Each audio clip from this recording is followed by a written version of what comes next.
became real strong, successful nations of people because we had strengths, assets, and gifts. Often what we do is sometimes we accept what the dominant society does. We respond the way they respond.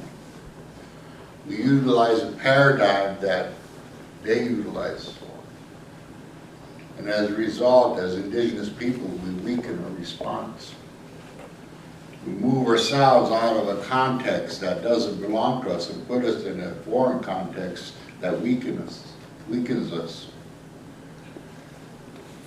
We should always understand and really come back to that context, particularly that culture from which we've emerged.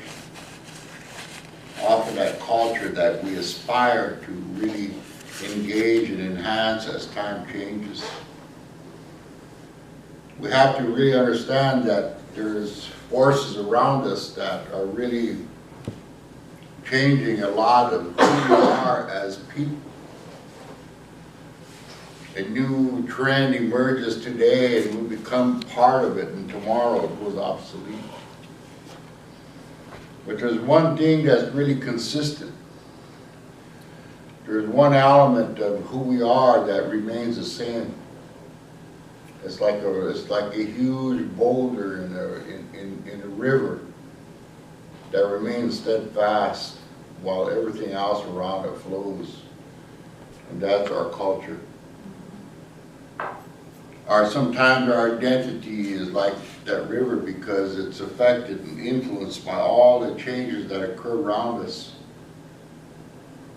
But the heart, the foundation of our culture remains the same. That's what makes us a unique people. And when I was looking at a lot of this, particularly as I look at this model, the CIT model, I see a lot of it, and anybody at any time can go through a crisis. When Zach was killed here, you don't know him,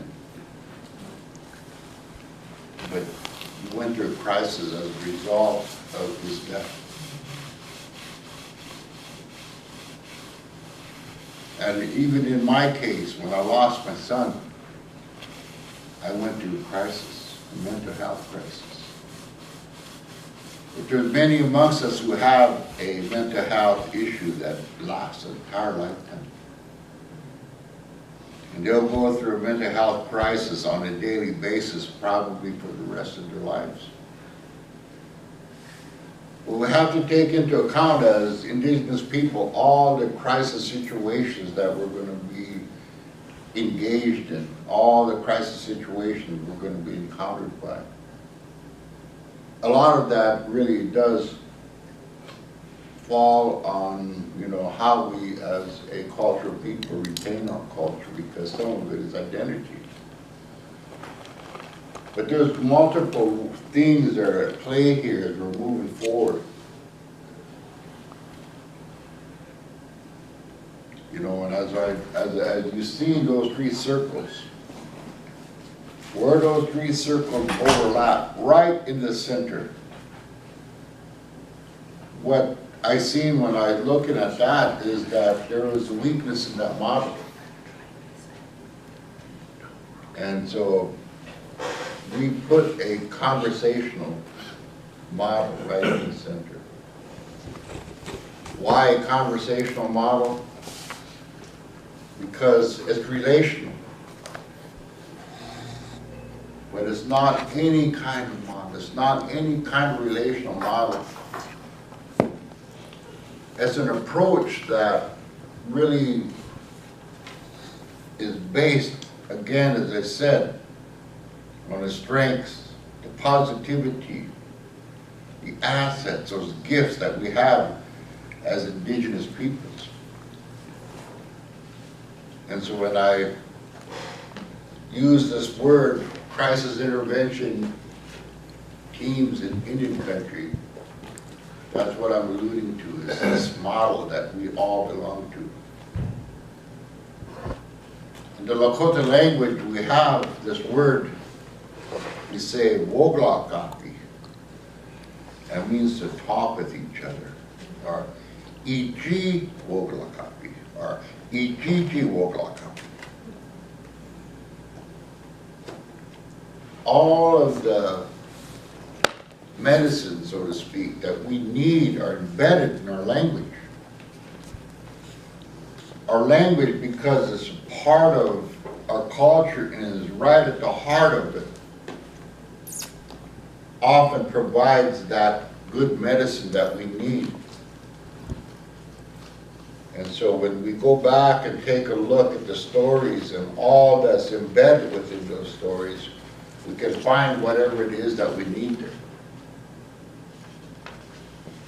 And we understand over thousands of years of practice, over thousands of years of having a way of life that has resulted in us finding health and healing through our traditional ways, even in this modern society, that it was our culture that was that rock and that moving stream. We weren't a people that looked at our past. We're always, even to this day, we always look to the future. We were futuristic in our thinking. So you hear non-native people in a negative way say to us, well, get over it. What they're suggesting is that we're stuck in the past, but that's due to their ignorance, largely. Our misunderstanding of who it is that we are. They didn't realize when they arrived here that they arrived in a modern context. They didn't know when they came to this country that we were far advanced, more than they could imagine. They didn't know, as they're finding out today, even with their modern medicine, that we have medicines in which we can heal things that they cannot. I've seen our medicine completely remove cancer from people. And these are the things that often come with the ways that our people think. But they come with what we call iji woglakapi. Iji woglakapi means that we're talking with each other, but we're using this language not only to talk with each other, but we're using this language even to incorporate and integrate our conversation with the spirit world. So we go into these ceremonies and we talk and we pray for each other in the room, but at the same time we maintain communication with those in the spirit world. Our ancestors, our predecessors, our relatives. And we find that positive element in her that results in good health, increased health, or a better quality of life for our people. I just took one of my friends home because his heart failed. And the doctor said, you know, you got about 2-3 weeks. And this was 2 years ago. Now, because of the ceremony, he's just walking around, he's doing well. He said, if you survive, you're going to need a heart transplant. But a lot of what I'm saying is that we have everything it is that we need here in order to really move and advance our conversations forward.